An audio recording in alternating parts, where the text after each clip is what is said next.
Imagine a new mother. Right. She's recovering from a complicated delivery. She's in severe pain, so she is prescribed a standard, perfectly safe dose of codeine. Which is completely routine. I mean, it's absolutely by the book. Exactly, routine. But then, days later, her breastfed infant is fighting for its life. The baby is suffering from severe, inexplicable respiratory depression. And the thing is, the mother didn't overdose. She didn't make a mistake. No, she didn't. Her own DNA effectively, well, weaponized the drug. Welcome to this deep dive. Psychiatry, at its absolute core, is the study of how brain, mind, and experience interact, and how that process can go wrong. But what happens when we try to treat that profound complexity with a blunt instrument? Yeah, that clinical case with the codeine is, it's one of the most chilling realities in modern pharmacology. And it completely shatters the central illusion we operate under every single day in the clinic. Which is the illusion of the standard dose, right? Spot on. The medication itself wasn't the problem for that mother. Her specific biological translation of the drug was the problem. If you are listening to this session, you have probably sat across from a patient who told you a standard dose of an SSRI made them feel, horribly toxic. And perhaps a small part of you wondered if it was psychosomatic. Today, we're going to explore why you need to trust them. Absolutely. We are doing a conceptual synthesis of Chapter 1.21 from Kaplan and Sadek's comprehensive textbook of psychiatry. We're focusing entirely on pharmacogenetics. Our mission here is to build mental models, clarify those underlying biological mechanisms, and ultimately strengthen your clinical reasoning so you're not just guessing. And to do that, we have to move beyond just, memorizing cytochrome numbers or gene names. We need to look at how these microscopic, almost imperceptible genetic variations dictate what actually happens when a human being swallows a pill. Right. We're going to explore why trial and error prescribing is so clinically costly and how the genome provides a new, albeit highly complicated blueprint. It is very complicated, but it's essential. It feels like, traditionally in psychiatry, prescribing is akin to handing everyone an off-the-rack suit. We look at the diagnosis, we pull a standard size off the rack, and we just hope it fits. Which is a brilliant way to frame it. Because for the patient with a quote-unquote normal metabolism, they put the suit on, it fits perfectly, and their symptoms improve. But for the patient who processes drugs poorly, that exact same suit is dangerously oversized. They're tripping over the fabric, drowning in severe side effects. Yeah, and then you have the rapid metabolizer. For them, the suit is so constrictive, it provides absolutely no coverage or clinical benefit at all. So pharmacogenetics seems to be our attempt to finally become the bespoke tailor, taking the patient's genetic measurements before we make the first cut. I love that analogy because it holds up beautifully when you look at the fundamental problem of heterogeneity in clinical psychopharmacology. Mm. You can literally have two patients with identical clinical presentations. Right. They meet the exact same DSM criteria for major depressive disorder. Exactly. You give them the exact same drug at the exact same dose, yet you get wildly divergent outcomes. And the textbook broadly groups these outcomes into 6 distinct categories. Looking at them side by side reveals just how vast the response spectrum really is. Okay, let's break those down.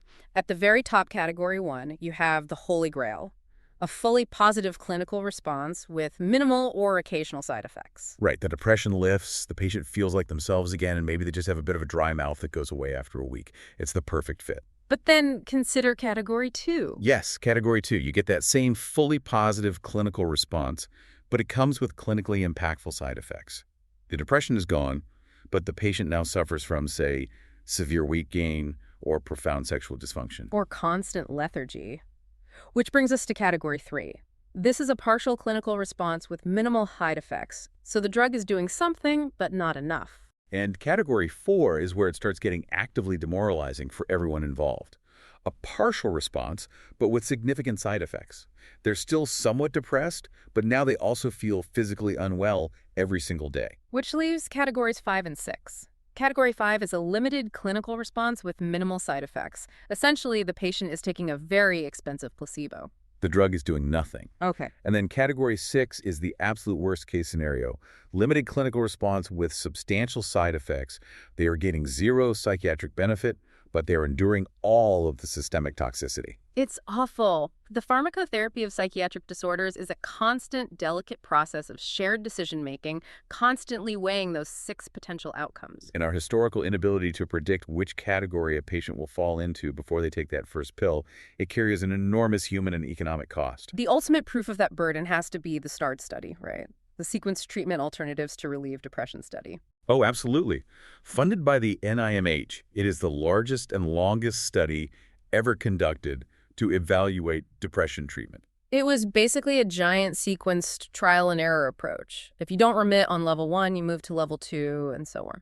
And the data from START is revealing, but you have to look past the top-line summary. Ultimately, nearly 70% of participants did reach remission. Meaning, if you just keep trying different medications, almost 3/4 of people will eventually get better. Yes, but the attrition rate tells the real story. That's the part that is so hard to swallow clinically. 21% of people withdrew after level 1, 30% withdrew after level 2, and by level 3, 42% had dropped out. That's staggering. When we talk about a 42% dropout rate, we aren't just talking about statistical anomalies. We are talking about human beings who have lost hope. They just walk away. Because those dropouts often represent patients abandoning treatment entirely due to unpredicted adverse drug reactions.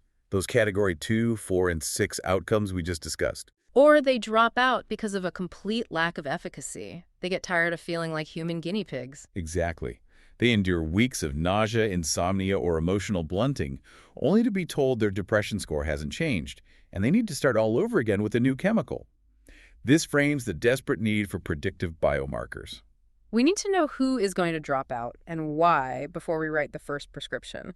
But if the need is so desperate and the trial and error method is so costly, why is pharmacogenetics still relatively new to routine clinical practice? Why hasn't this always been the standard of care? Well, it is entirely a matter of technological evolution and economics. The landscape really divides into pre-2000 and post-2000. Before the rough draft of the Human Genome Project was completed, right? Right. Before that, genetic testing was prohibitively expensive. Remember, the Human Genome Project cost roughly $3 billion to sequence one genome. You couldn't just sequence a patient's DNA to see if they would tolerate fluoxetine. That would be a very expensive prescription. To say the least. You could only test for very specific genetic variants at a massive financial premium. But today, whole genome sequencing is commercially available for anywhere between $300 and $800. The barrier to entry has absolutely collapsed. It has. And that brings up a terminology question that I think trips a lot of people up. We hear pharmacogenetics and pharmacogenomics constantly. Is there a functional difference in how we should use those terms?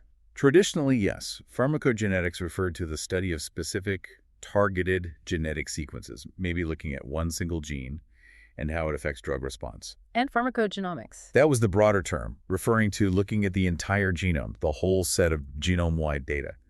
However, the technology has merged the two approaches so thoroughly that in routine clinical practice and in the source material, they're essentially used interchangeably now. Right. You are using the patient's genetic blueprint to guide therapy regardless of the sequencing depth. So let's get into the mechanisms. If the liver is essentially a border checkpoint between the pill we swallow and the brain we are trying to treat, we really need to understand how those border guards operate. Which brings us to pharmacokinetics. Pharmacokinetics is usually defined as what the body does to the drug. Absorption, distribution, metabolism, and excretion. The classic ADME. Yes, and for psychiatric medications, metabolism is the main event. When a patient takes an oral medication, it gets absorbed in the gut and enters the portal venous blood. Before it ever has a chance to reach the central nervous system to exert a therapeutic effect. Right, it must pass through the liver. This is the hepatic first pass. And the enzymes residing in the liver are the gatekeepers determining how much of that drug actually makes it to the brain. And here we are talking primarily about the cytochrome P450 superfamily. I always marvel at that term. It sounds vast, but the textbook makes a really comforting point for anyone trying to memorize this. You don't need to learn 57 different enzymes. No, thankfully not. While the human genome does code for 57 different CYP enzymes, a highly significant subset of just 6 enzymes metabolizes 90% of all clinically used drugs. Wow, just 6. And in psychiatry, we can narrow that focus even further to what we might call the big 3. Let's unpack the big three. First, there is CYP3A4. This one is the absolute workhorse. It metabolizes about 50% of all drugs on the market: tricyclic antidepressants, SSRIs, buspirone, benzodiazepines. If half the pharmacological arsenal passes through this single gateway, we have to ask how genetic variation affects it. Yeah, how does it? Well, what makes CYP3A4 fascinating is its susceptibility to the environment. Because it handles such a massive volume of substrates, its in vivo activity, how it actually performs in the living body, is highly variable. So it's not just about the genes. Not at all. CYP3A4 can be strongly induced, meaning its metabolic activity speeds up significantly. This induction can be triggered by exposure to other drugs, but also by environmental factors, diet, and even the duration of exposure to certain substances. It also has an extensive presence in the intestinal mucosa, not just the liver. Yes, which is crucial for oral absorption. So even if I sequence a patient's DNA and their genetics say they have perfectly normal CYP3A4 function, their actual metabolic rate on a Tuesday afternoon might be wildly different depending on what they had for breakfast. Precisely. The genetic blueprint for CYP3A4 does not perfectly predict the real-world biological activity because the environment plays such a dominant role. Like grapefruit juice. Grapefruit juice is a classic inhibitor. Huh. But also St. John's wort, smoking these things can drastically alter how CYP3A4 behaves, essentially overriding the genetic baseline. Okay, let's look at the second major player, CYP2C19. This handles about 10% of drugs, including diazepam, sertraline, citalopram, and the blood thinner clopidogrel. And this is where the genetics start to have very clear, hard, measurable impacts on blood serum levels. Because it's less influenced by the environment. Exactly. The CYP2C19 gene is located on chromosome 10, and it is highly polymorphic. When we look at the variant forms of this gene, the alleles, we see direct clinical consequences. Right, the textbook mentions specific star alleles. Yes, the star 2 and star 3 alleles are known as loss-of-function alleles.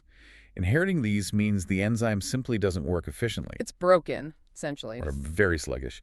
Conversely, the star 17 allele is a gain-of-function allele, putting the enzyme into overdrive. So if you give a standard dose of sertraline to someone with 2 loss-of-function alleles for CYP2C19, the drug is not going to clear properly. Their serum concentration is going to spike. Which leads right to toxicity. Which brings us to the most critical enzyme for our field, the psychiatric linchpin, CYP2D6. CYP2D6 is encoded on chromosome 22. It metabolizes about 25% of clinically used drugs, but that 25% includes almost all major psychiatric medications. SSRIs, TCAs, typical and atypical antipsychotics, stimulants, atomoxetine. I mean, if you were writing a psychiatric prescription, CYP2D6 is almost certainly involved. Absolutely. And unlike CYP3A4, CYP2D6 function is heavily dictated by genetics rather than environmental induction. This is where we categorize patients into 4 distinct functional phenotypes based on their specific alleles. This feels like the core mental model every clinician needs. It really is. Let's start with the poor metabolizers, the PMs. Poor metabolizers have little to no functional CYP2D6 capacity. The text notes that at least 15 different allelic variants can cause this, but approximately 75% of PMs are homozygous for the star 4 allele. Meaning they inherited a defective copy from both parents. Right. They have no working copies. Returning to our Taylor analogy, the poor metabolizer patient takes a standard dose of an SSRI. But because they lack the functional border guards to clear the chemical, the drug just accumulates in their bloodstream. Day after day, dose after dose, the levels rise. They are experiencing a massive involuntary overdose on a normal dose. They present with severe adverse drug reactions and inevitably get labeled as intolerant to the medication. When, biologically, the medication was perfectly fine. The dose was simply toxic for their specific, genetically determined metabolic capacity. Okay, what's the next category? The intermediate metabolizer, or IM. They have a reduced capacity, usually possessing one fully functional allele and one reduced function allele. So they metabolize drugs slower than normal, but faster than a PM. Exactly. Then we have the extensive metabolizer, the EM. This is the normal baseline. Genetically, this is associated with the star 1 reference allele. So when a pharmaceutical company runs a clinical trial and determines a standard dose, this is the metabolism they are designing it for. That's right. The EM is the target audience for the off-the-rack suit. And finally, the fourth phenotype, which is perhaps the most dangerous if unrecognized, the ultra-rapid metabolizer, or The genetics here are absolutely fascinating. These individuals don't just have a highly efficient allele, they actually have multiple copies of the entire CYP2D6 gene. It has been duplicated or multi-duplicated. They don't just have fast border guards, they have an army of them. A massive army. They clear the drug from their systemic circulation incredibly fast. Yeah. If you give a standard dose of an antipsychotic to a patient, it is immediately metabolized and excreted before it can ever reach a steady therapeutic concentration in the brain. So the patient remains completely unmedicated. Entirely. And what happens clinically, the clinician sees no improvement, assumes the drug doesn't work for this patient, and labels them as treatment-resistant. Which is a tragic misdiagnosis. I mean, how many patients in our wards right now are carrying the label of treatment resistance when, in biological reality, they are simply ultra-rapid metabolizers who are starved of an adequate dose? It's a sobering thought. It demands a complete shift in how we approach a failed trial.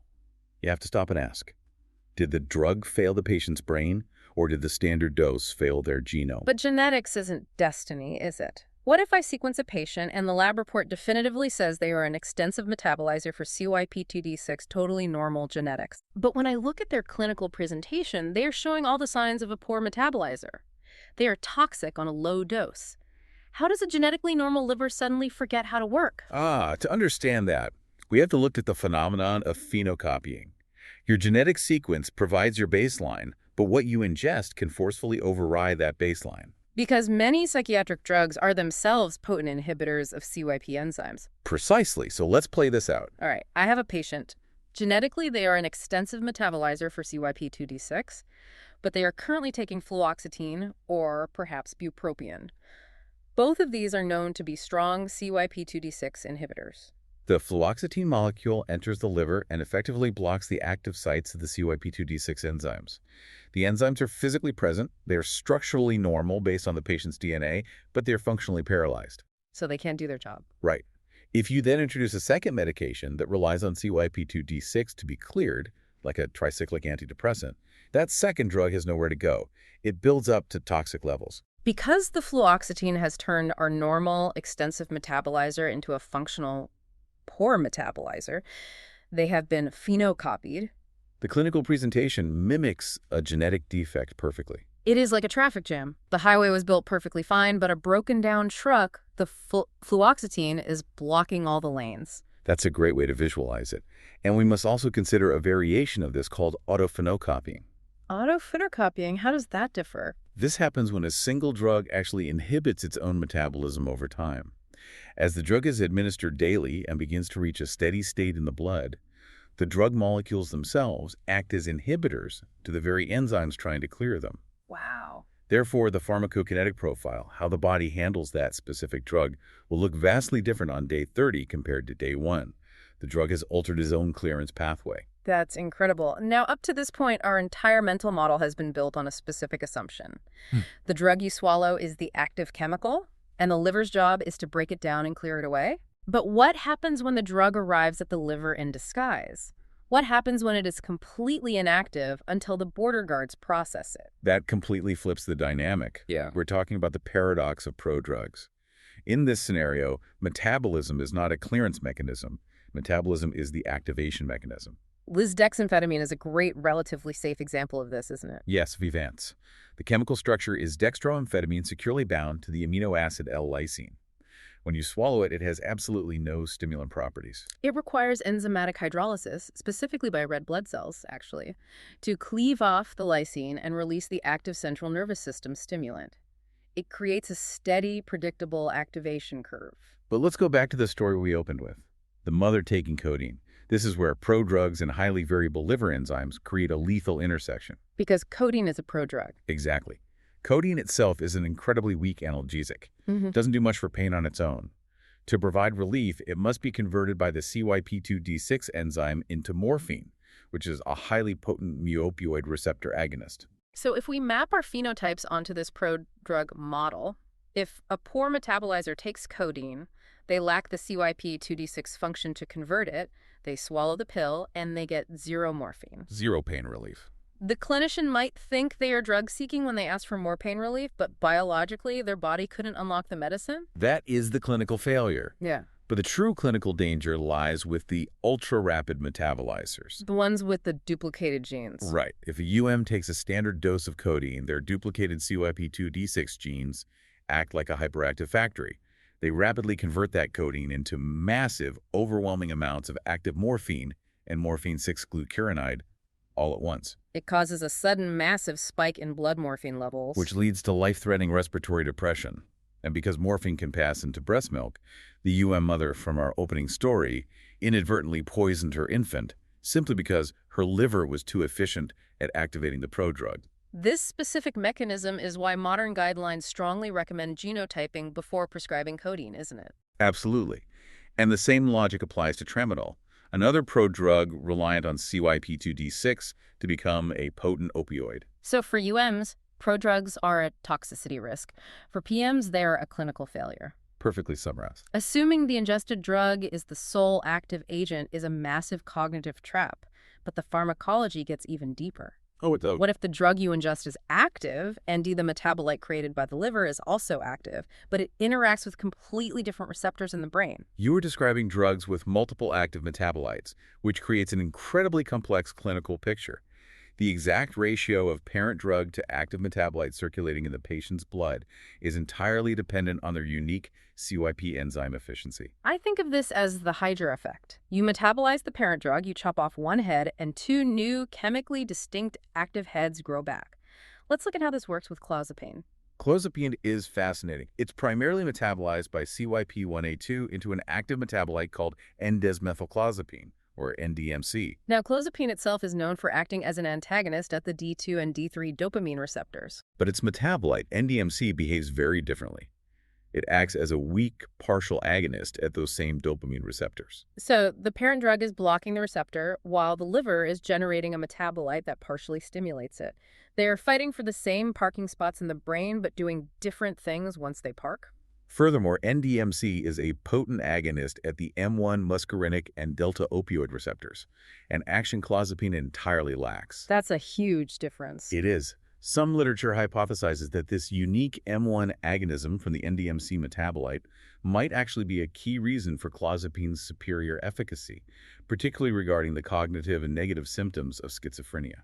So the clinical effect is a delicate, metabolically determined dance between the two molecules. Exactly. And we see a similar shapeshifting with the tricyclic clomipramine. Right. Clomipramine is a very potent serotonin reuptake inhibitor, but as it passes through the liver, it gets demethylated into desmethylclomipramine. And this active metabolite is a potent norepinephrine reuptake inhibitor. So you prescribe a serotonergic drug, and the patient's liver slowly converts it into a noradrenergic drug. It's extraordinary. And then there is diazepam, which is just a metabolic cascade. Diazepam is metabolized by CYP2C19 into nordiazepam and by CYP3A4 into temazepam. Both of these active metabolites are then further metabolized into oxazepam. Meaning, if a patient takes a single dose of diazepam, their bloodstream eventually contains a shifting cocktail of diazepam, nordiazepam, temazepam, and oxazepam. All four interact with GABA receptors, but they have distinct half-lives and clinical utilities. Diazepam hits fast for acute anxiety but lingers. Oxazepam is slower but is preferred for alcohol withdrawal because it doesn't have active metabolites of its own. The liver is basically running its own internal polypharmacy clinic. Which brings us to a fascinating intersection. We have been discussing how genetics process drugs to treat behavior, but how might genetics, specifically pharmacogenetics, actually dictate human behavior and vulnerability in the first place? This is where we cross from molecular biology into sociology. Can liver enzymes prevent addiction? Let's talk about the metabolism of alcohol. The metabolic pathway for ethanol is straightforward but profound. The primary site is the liver. When ethanol is ingested, the enzyme, alcohol dehydrogenase, or ADH, converts it into acetaldehyde. Okay. Acetaldehyde is then converted by a second enzyme, aldehyde dehydrogenase, or ALDH, into acetate, which is easily cleared from the body. But that intermediate step is where the danger lies, right? Acetaldehyde is highly toxic. Highly. It is the chemical culprit behind facial flushing, nausea, tachycardia, and that profound feeling of systemic sickness. Now look at the genetic variations encoding these enzymes. There's a specific allele, ADH1B2, which creates a version of the ADH enzyme that oxidizes ethanol at an incredibly rapid rate. So if a patient carries the ADH1B2 allele, the moment they drink the glass of wine, their liver hyperconverts that ethanol into toxic acetaldehyde much faster than the second enzyme, ALDH, can clear it away. The result is a rapid, toxic accumulation of acetaldehyde in the blood. And the clinical manifestation is immediate and severe. Intense facial flushing, a rapid heart rate, and profound nausea. And the clinical meaning of this physiological reaction is incredible. It acts as a natural biological deterrent. It is evolutionary antabuse.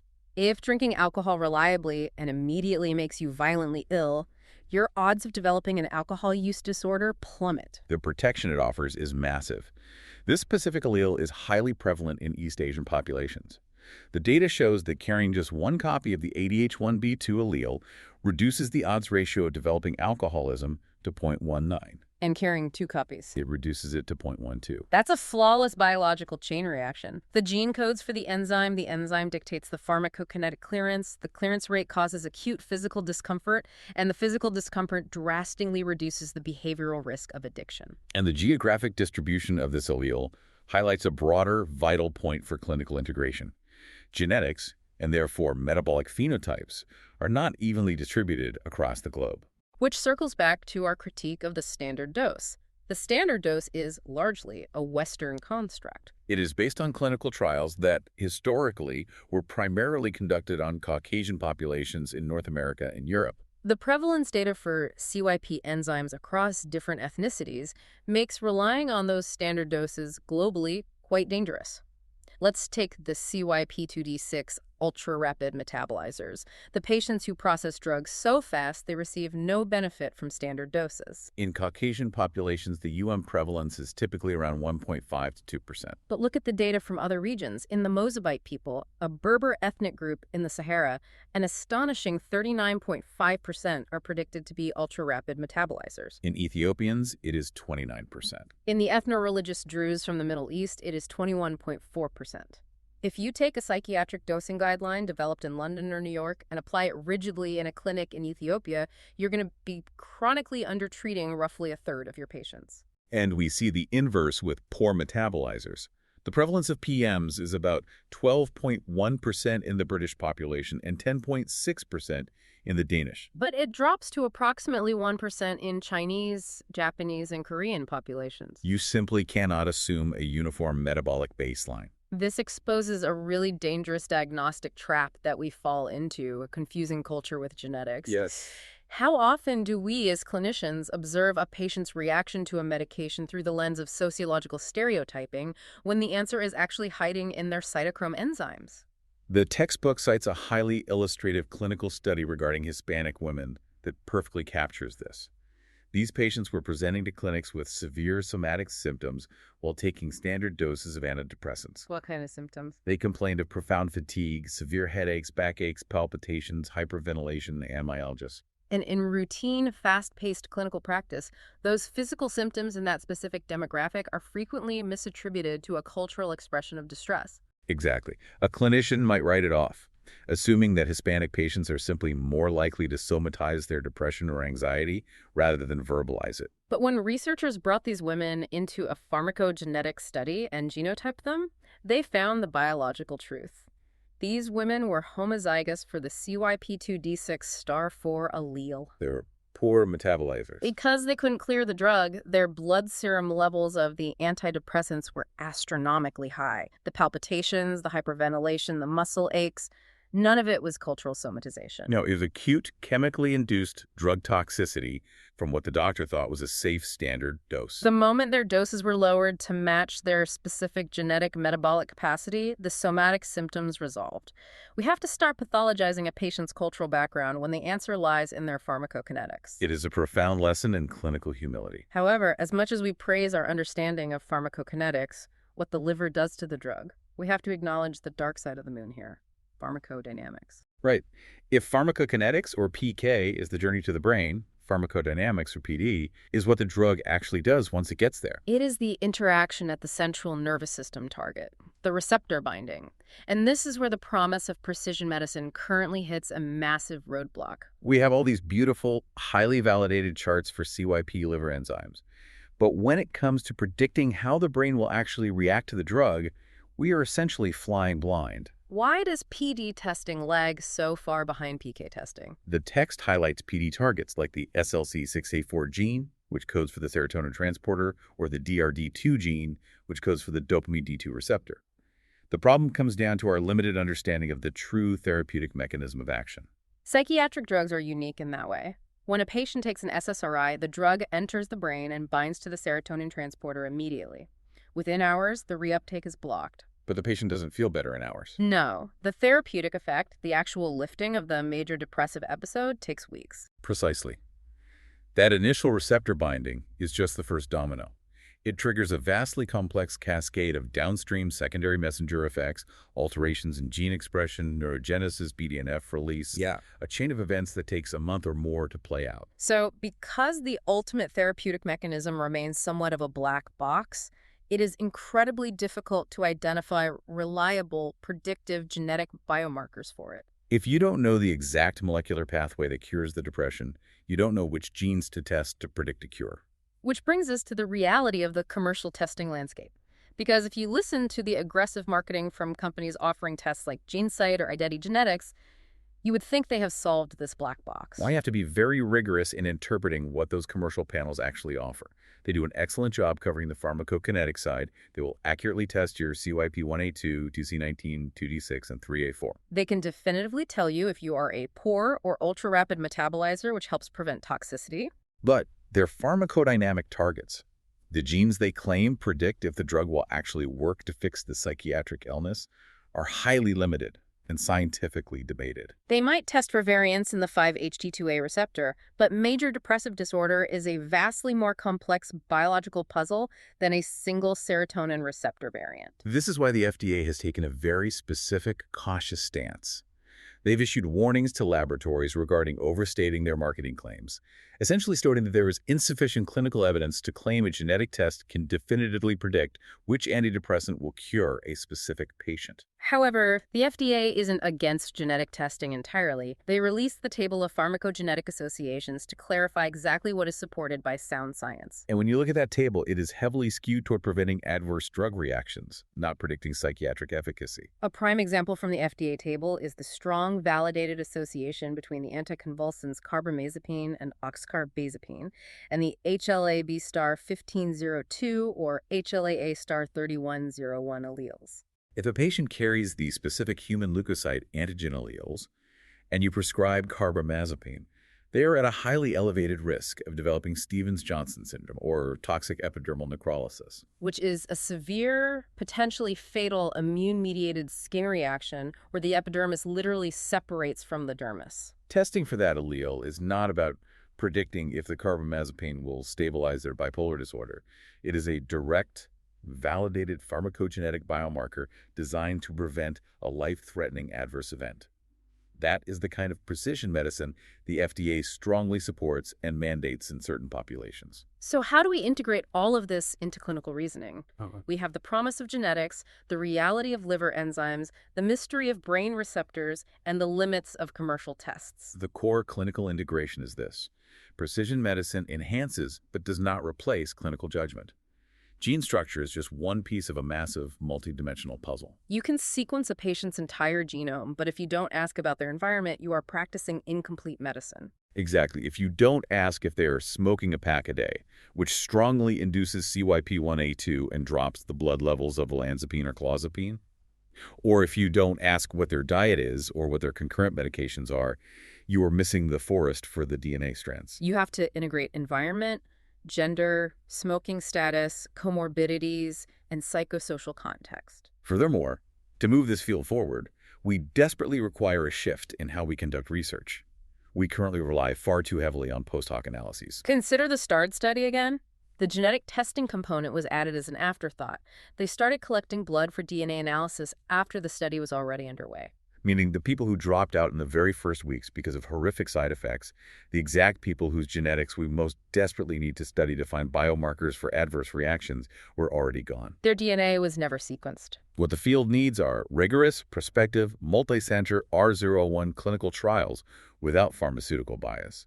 We need studies designed from day one to track full genomic data alongside clinical outcomes over years, not just weeks. Until we have that robust prospective data, our ability to translate the genome into the clinic will remain a work in progress. Well, we have journeyed from the conceptual failure of the standard dose, through the liver's intricate CYP enzymes, into the paradox of prodrugs, and out into the real-world limitations of cultural bias and FDA oversight. It's been quite a journey. It's time to distill this down. What are the core rules you need to etch into your mental model?